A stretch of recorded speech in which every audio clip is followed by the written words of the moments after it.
Bismillahirrahmanirrahim. Alhamdulillahi rabbil alamin. Wassalatu wassalamu ala asyrafil anbiya'i wal mursalin Sayyidina Muhammadin wa ala alihi wa sahbihi ajma'in. Alhamdulillah, kita sudah di hadis yang ke 25 dari 40 hadis di Al-Arba'in An-Nawawiyah karangan Imam An-Nawawi Muhyiddin Abi Zakaria Yahya bin Sharafuddin An-Nawawi. Dhahaba al-hadits al-khamis wal 'ishrun dhahaba ahlud duthur bil ujur. An Abi Dzarr radhiyallahu anhu aidan anna nasan min ashabi Rasulillah sallallahu alaihi wasallam qalu lin nabi sallallahu alaihi wasallam ya Rasulullah dhahaba ahlud duthur bil ujur yusalluna kama nusalli wa yasumuna kama nasum wa yatasaddaquna bi fuduli amwalihim qala awalaysa qad ja'alallahu lakum ma tasaddaqun inna bi kulli tasbihatin sadaqah wa kulli takbiratin sadaqah wa kulli tahmidatin sadaqah wa kulli tahlilatin sadaqah wa amrun bi ma'rufin sadaqah wa nahyun an munkarin sadaqah wa fi bud'i ahadikum sadaqah.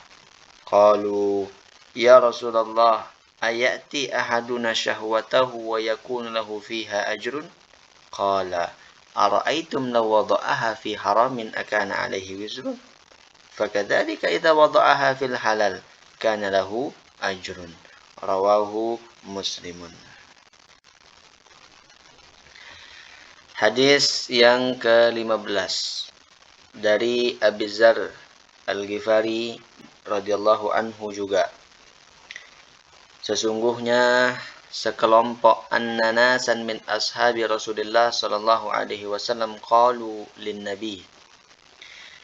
Ada kelompok orang-orang fakir dari kalangan kaum muhajirin dari sahabat Rasulullah sallallahu alaihi wasallam. Mereka kelompok ini berkata kepada Nabi sallallahu alaihi wasallam, datang kepada Nabi, bertanya kepada Nabi, mengabarkan apa yang dia rasakan.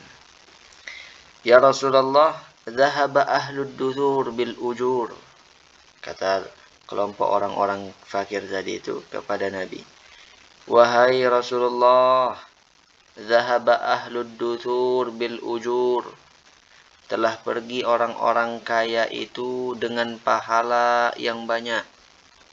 Artinya orang-orang kaya itu enak melakukan amal kebaikan, banyak pahalanya karena dia kaya ya Rasulullah. Yusalluna kama nusalli, mereka salat sebagaimana kita juga salat. Wa yasumuna kama nasum, mereka juga puasa sebagaimana kita berpuasa. Wa yatasaddaquna bi fuduli amwalihim, tapi ya Rasul, mereka itu bisa bersedekah dengan kelebihan harta yang mereka miliki, sehingga amal kebaikannya tentu melebihi kami. Sedangkan kami tidak memiliki harta untuk kami sedekahkan untuk mendapatkan pahala sedekah. Jadi kami ini kalah ya Rasul. Jadi artinya gimana caranya supaya kami ini tidak kalah pahalanya dengan mereka? Sudah di dunia kami kalah, masa nanti di akhirat kami juga kalah? Nah begitu. Ini kelompok yang datang kepada Rasulullah sallallahu alaihi wasallam dari kalangan muhajirin menyampaikan hajatnya kepada Nabi sallallahu alaihi wasallam tentang yang tadi itu. Di sini kalau kita lihat kelompok orang-orang fakir ini ada rasa, ada perasaan yang disebut perasaan itu dengan ghibthah. Ghibthah itu artinya menginginkan sesuatu kebaikan yang ada pada orang lain atau kelompok itu, tapi tidak sampai ingin menjatuhkan orang itu atau ingin menghilangkan kebaikan atau kenikmatan yang ada pada orang lain itu. Nah, beda sama iri, sama hasad. Kalau hasad ingin nikmat yang ada pada orang lain itu pindah ke dia atau minimal hilang. Tapi ini adalah ghibthah. Kayak misalnya kita lihat teman kita rajin masuk sekolah, atau dia rajin sholat berjamaah, kemudian timbul dalam hati kita, saya juga pengen kayak dia, berbuat kebaikan, saya pengen deh kayak dia.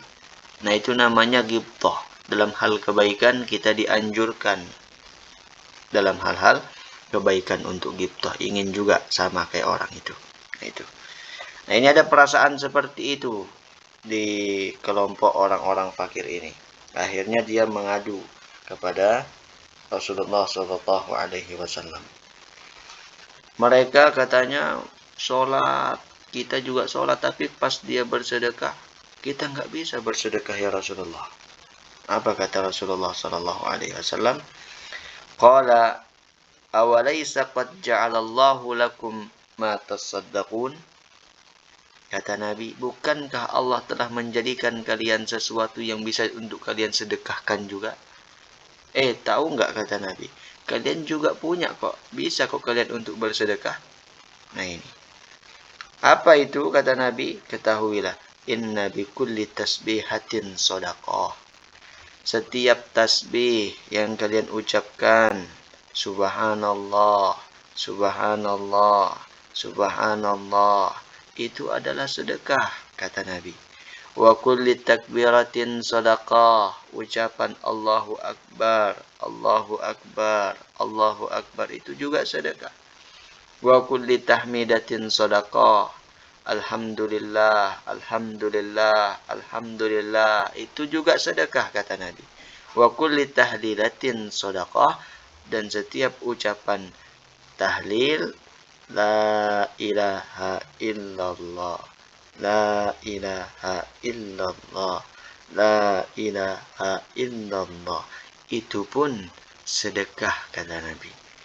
Jadi artinya sedekah ini tidak hanya sebatas memberikan harta, tidak hanya sebatas kemudian memberikan makan atau memberikan minum, tapi ucapan-ucapan thayyibah, kalimat-kalimat thayyibah, ucapan-ucapan zikir sebagaimana yang diajarkan oleh Rasulullah Sallallahu Alaihi Wasallam, itu juga dihitung, dinilai sebagai sedekah, kata Nabi.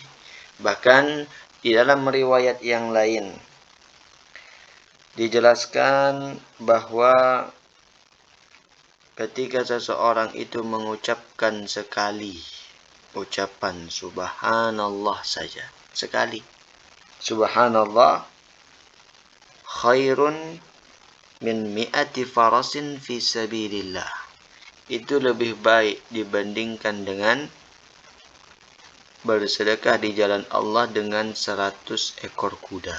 Satu kali ucapan subhanallah, satu kali kita ucapkan kemudian alhamdulillah, khairun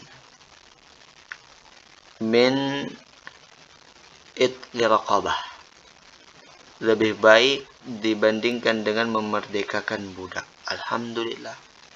Satu kali kemudian ucapan Allahu Akbar, khairun min mi'ati badanah, lebih baik dibandingkan dengan mensedekahkan 100 ekor unta. Nah, itu. Satu kali kemudian kita ucapkan la ilaha illallah, khairun, itu la yusbiquha atau la yudrikuha syai'un wa la yusbiquha. Itu tidak bisa terhitung lagi pahalanya ucapan-ucapan seperti itu. Jadi ucapan-ucapan ini adalah sebagaimana yang kita sudah bahas di pembahasan sebelumnya, bahwa ini semua zikir-zikir, ucapan-ucapan kalimat thayyibah ini modalnya ringan tapi pahalanya yang besar. Mudah bagi orang yang dimudahkan oleh Allah Subhanahu wa taala. Ada modalnya berat, pahalanya berat. Ada amal seperti itu sebagaimana sudah kita bahas di sebelumnya.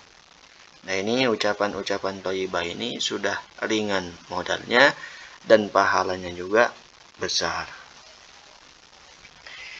Allah Subhanahu wa taala berfirman, "Innama tuwaffawna ujurakum yaumal qiyamah." Nah, pahala-pahala yang diucapkan dari ucapan-ucapan kalimat thayyibah ini yang begitu besar pahalanya, itu akan kita nikmati, itu akan kita dapatkan pahalanya nanti di hari kiamat. Innama tuwaffawna ujurakum yaumal qiyamah. Hanya saja disempurnakan pahala-pahala kalian itu nanti di hari kiamat. Nanti kita akan dapatkan. Kenapa tidak diberikan di dunia? Karena dunia ini tidak mampu untuk menampung amalan pahala akhirat.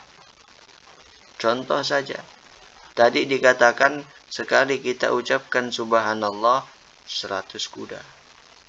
Tiba-tiba kita ucapkan subhanallah datang 100 kuda. Kan repot nanti kan. Tiba-tiba datang 100 kuda. Nanti ucap apa? Allahu Akbar datang kemudian unta 100. Nah itu kan tidak cukup dunia ini menampung itu semuanya. Makanya itu akan diberikan nanti pahala yang kita lakukan di dunia ini. Seperti ucapan-ucapan kalimat thayyibah itu akan diberikan nanti di akhirat. Nah ini Nabi menyampaikan kepada kelompok orang-orang fakir tadi itu agar mereka tidak merasa kalah dengan orang-orang kaya itu.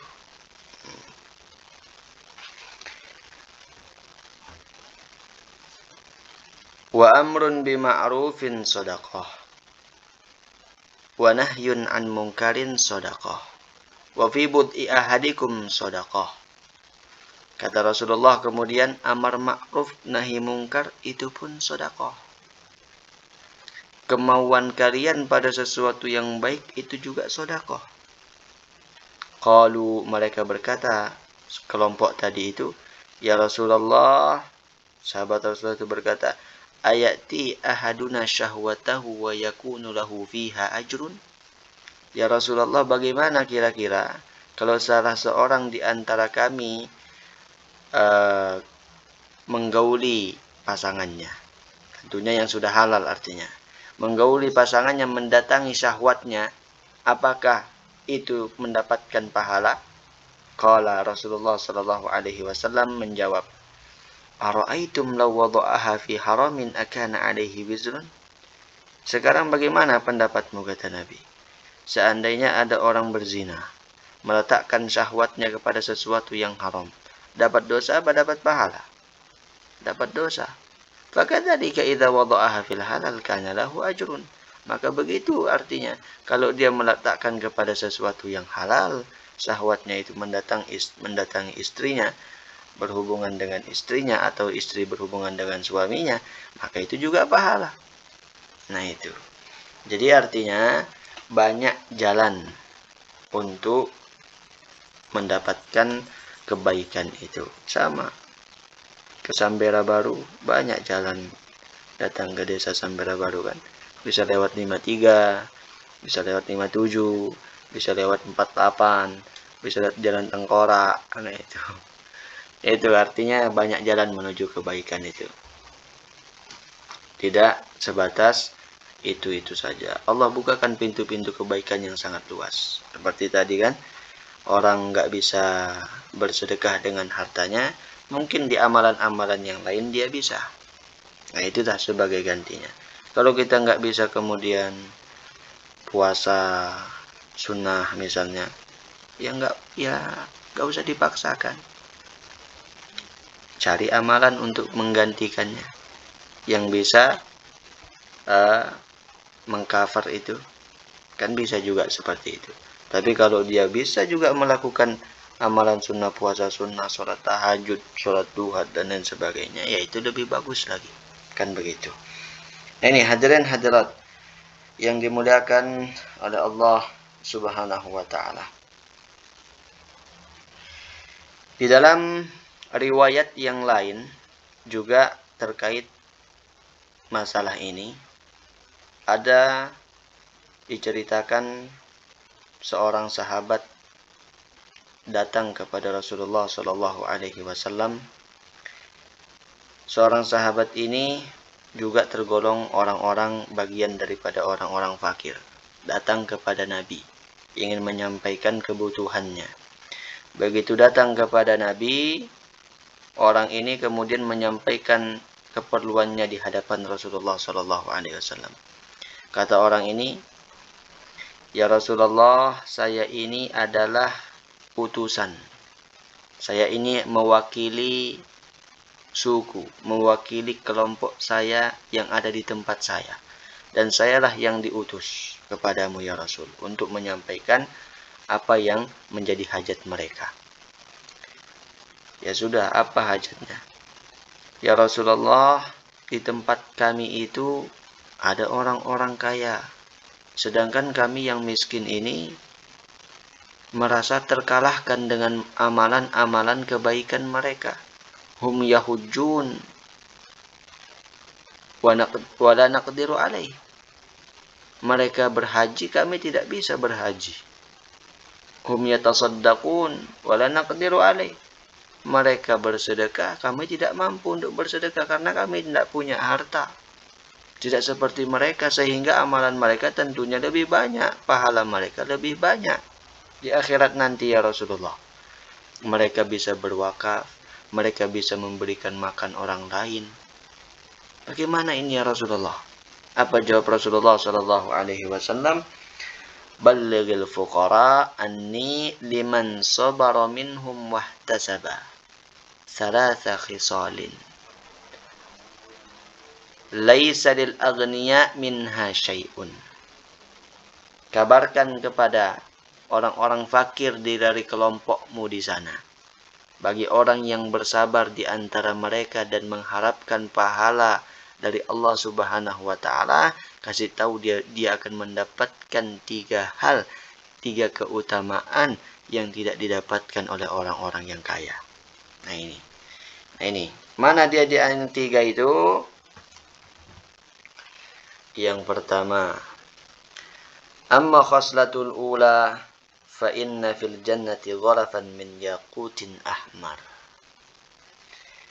Kata Rasulullah Shallallahu Alaihi Wasallam, sesungguhnya di dalam surga itu ada kamar-kamar, kata Nabi. Di surga ada kamar-kamar. Kamar-kamar itu terbuat dari yakut ahmar, dari permata kalau bahasa kita. Dari permata warna merah yang sangat indah, yang tidak pernah dibayangkan keindahannya. Dan tidak pernah dilihat oleh siapapun. Nah itu. Yanzilu ilaiha ahlus sama kama yanzuru ahlud dunya ilan nujum. Orang-orang penduduk langit ketika melihat kamar-kamar itu yang ada di surga itu, mereka melihatnya ke atas. Wah, indah banget ini. Apa sih itu? Kamar apa sih itu? Ada apa sih di dalamnya? Siapa sih yang menempati di situ? Begitu penglihatan orang-orang penduduk langit sebagaimana orang-orang penduduk bumi ketika melihat bintang. Begitu. La yadkhuluha illa nabiyyun faqirun aw syahidun faqirun aw mu'min faqirun. Kamar-kamar yang indah tadi, surga yang ada kamar-kamarnya tadi, itu tidak dimasuki kecuali oleh orang-orang, oleh nabi yang fakir, oleh orang yang mati syahid yang fakir, dan orang yang beriman yang fakir. Nah itu keutamaan yang pertama yang diberikan kepada orang yang fakir, yang tidak diberikan kepada orang yang kaya. Jadi walaupun kita tidak bisa bersedekah, walaupun kita terbatas dalam hal itu, tidak bisa menyumbang, tidak bisa berwakaf, tidak bisa kemudian memberikan makan orang lain. Tapi kalau kita bersabar dengan keadaan yang seperti itu dan mengharapkan pahala dari Allah Subhanahu wa taala, maka satu kita diberikan sebagaimana yang telah disebutkan tadi itu. Nah, itu yang pertama. Hadirin hadirat yang dimuliakan oleh Allah Subhanahu wa taala. Adapun yang kedua, wa khoslatut tsaniyah yadkhulul fuqara al-jannah binisfi yaumin. Keutamaan orang yang fakir dibandingkan dengan orang yang kaya, yang kedua adalah orang-orang fakir ini akan duluan masuk surga dibandingkan dengan orang yang kaya dengan perbandingan setengah hari. Duluan orang-orang fakir ini masuk surga dibandingkan dengan orang kaya setengah hari. Baru orang-orang kaya ini masuk. Setengah hari di akhirat itu sama hitungannya di dunia dengan 500 tahun. Jadi 500 tahun dulu orang-orang fakir ini masuk surga. Setelah sudah 500 tahun masuk surga, baru orang-orang kaya masuk surga. Belakangan orang-orang kaya ini. Lama nanti jadi hisab kan begitu. Nah, itu keutamaan yang kedua. Sudah lama orang fakir ini, semua surga sudah dijelajahi kan ceritanya misalnya seperti itu. Semua surga sudah dijelajahi, sudah semua dilihat, sudah semua kemudian dinikmati. Sudah 500 tahun. Baru orang kaya ini masuk ke dalam surga. Sama kayak kita di dunia. Kita aja kalau duluan ada sedikit rasa kebanggaan di sebagian orang. Misalnya, oh, coba saya sudah duluan itu rasain, saya sudah duluan lihat itu, saya sudah duluan ke sana, ke tempat itu. Ya kan senang gitu kan, sudah kita duluan kita nikmatin itu. Nah, begitulah kira-kira perumpamaannya. Nah, itu yang kedua. Jadi orang yang fakir itu lebih dulu masuk surga dibandingkan dengan orang yang kaya. Wa khoslatut tsalitsah, adapun yang ketiga, idza qala al-fakir subhanallah walhamdulillah wala ilaha illallah wallahu akbar mukhlishan. Apabila orang yang fakir ini mengucapkan yang tadi itu, subhanallah walhamdulillah wala ilaha illallah wallahu akbar, hal keadaannya ikhlas semata-mata karena Allah Subhanahu wa taala. وقال غني مثل ذلك لم يلحق الغني بالفقير في فضله وتضاعف الثواب وإن أنفق الغني مع 10,000 dirham. Kemudian hal yang sama juga dikatakan oleh orang yang kaya. Artinya orang kaya juga bilang ucapan tadi, subhanallah walhamdulillah wala ilaha illallah wallahu akbar. Apa katanya? Tidak sama pahala ucapan orang yang fakir dengan pahala ucapan orang yang kaya, walaupun sama yang dia ucapkan. Wa kadzalika a'malul bir. Begitu juga di semua amal-amal kebaikan yang lainnya. Artinya amal kebaikan yang dilakukan oleh orang-orang fakir tidak sebatas ucapan itu, tapi di semua amal kebaikan maka pahalanya lebih dilipat gandakan dibandingkan dengan orang kaya tadi itu. Nah, itu kelebihannya orang yang fakir. Bahkan dikatakan seandainya orang yang kaya itu mensedekahkan 10.000 dirham bersamaan dengan mengucapkan subhanallah walhamdulillah wala ilaha illallah wallahu akbar, itu lebih lagi pahalanya orang yang fakir tadi. Belum bisa mengalahkan pahalanya orang yang fakir tadi itu. Nah, itu.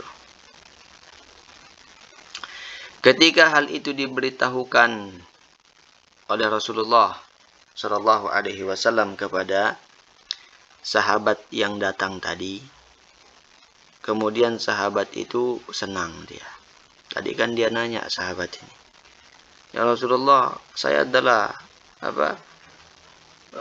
utusan dari kelompok orang-orang fakir di tempat saya. Dia mengeluh, katanya orang kaya itu bisa bersedekah dengan hartanya sehingga pahalanya lebih banyak. Nah, dikasih tahu tadi sama Nabi, kamu mendapatkan 3 keutamaan loh. Kamu mendapatkan 3 keutamaan dibandingkan dengan orang yang kaya.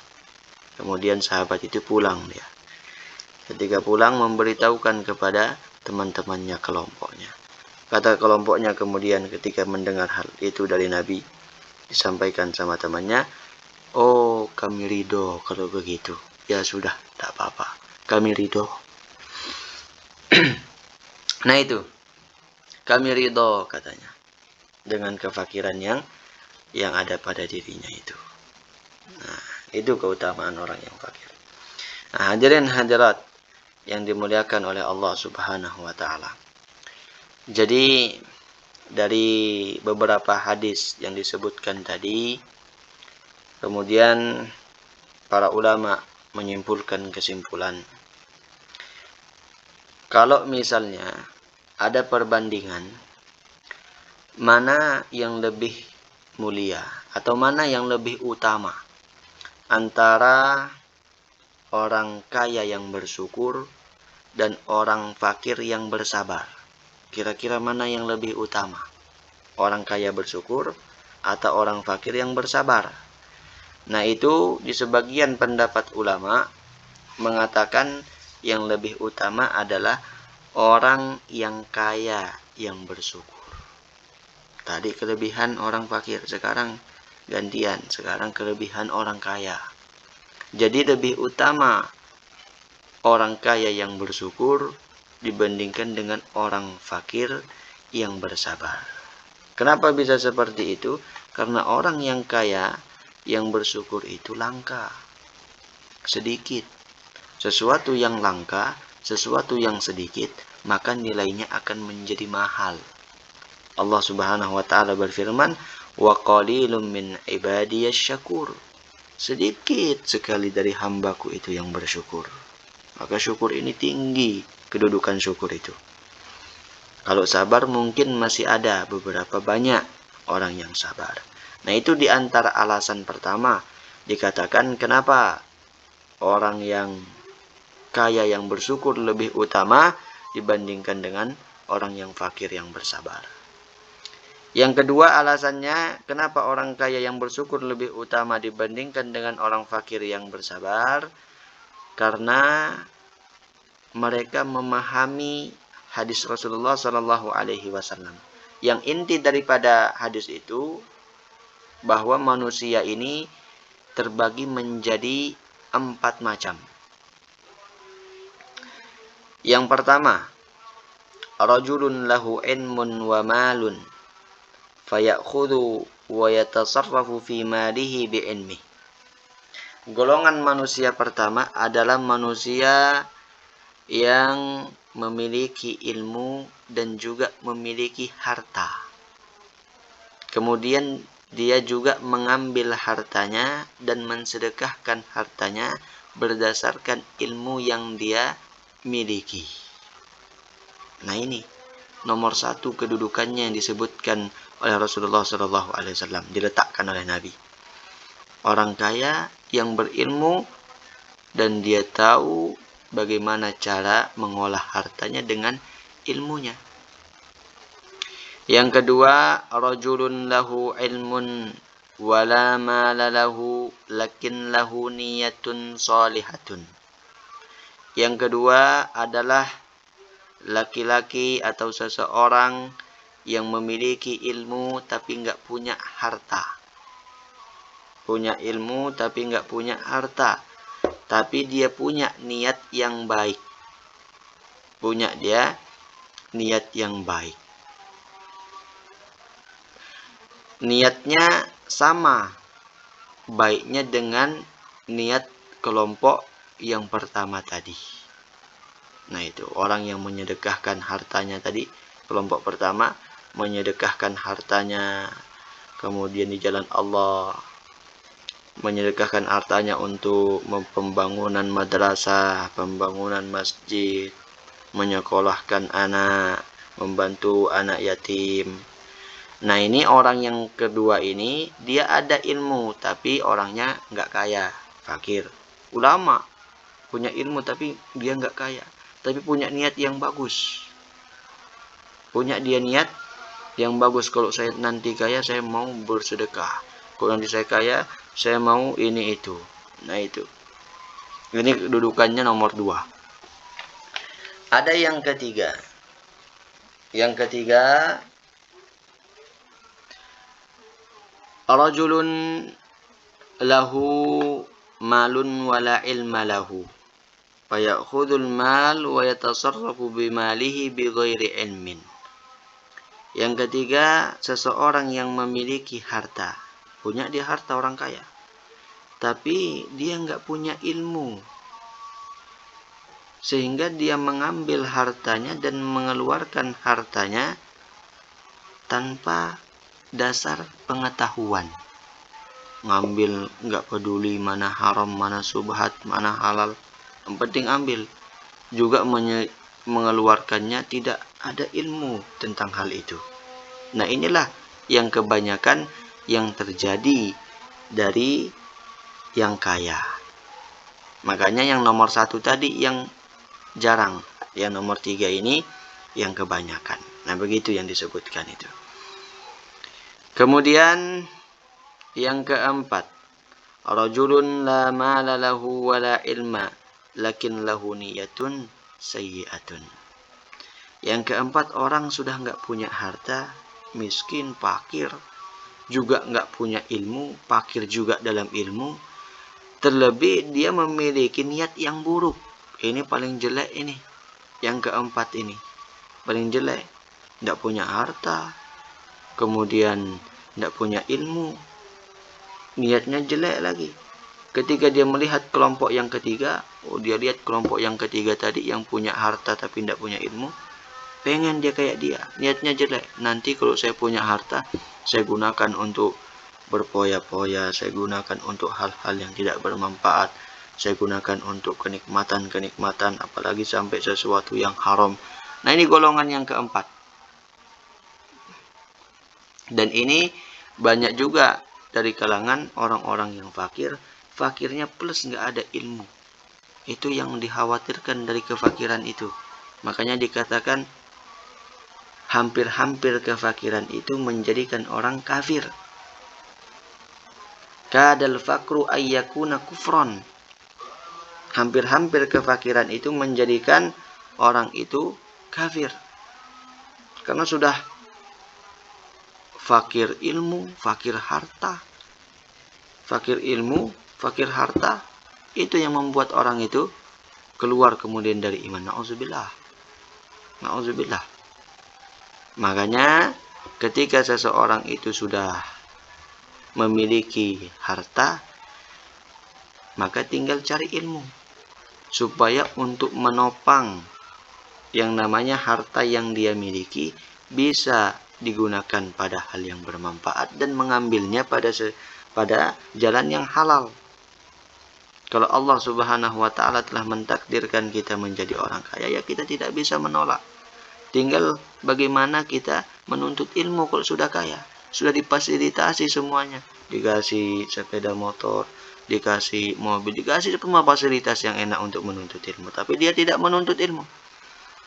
Nah, ini yang nomor 3 yang seperti itu. Punya harta tapi nggak ada ilmu, nggak mau menuntut ilmu. Kalau orang sudah punya harta, ya sudah, tuntut ilmu, pahami, supaya bisa menggunakan hartanya pada sesuatu yang benar. Kan begitu. Karena itu sudah kelebihan diberikan oleh Allah harta.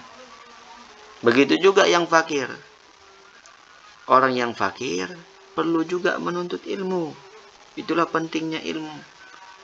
Supaya dalam kondisi kefakirannya itu, dia mendapatkan pahala. Bukan malah mencabut keimanannya. Disebabkan tidak ada ilmu, fakir ilmu. Udah fakir ilmu, fakir harta. Nah, itu. Ini hadis yang Hadis yang ke-25. Intinya bahwa sedekah itu, kebaikan itu banyak jalan untuk mencapai itu semuanya. Sampai di sinilah dulu. Wallahu subhanahu wa ta'ala alam. Nanti kita lanjutkan hadis yang ke-26.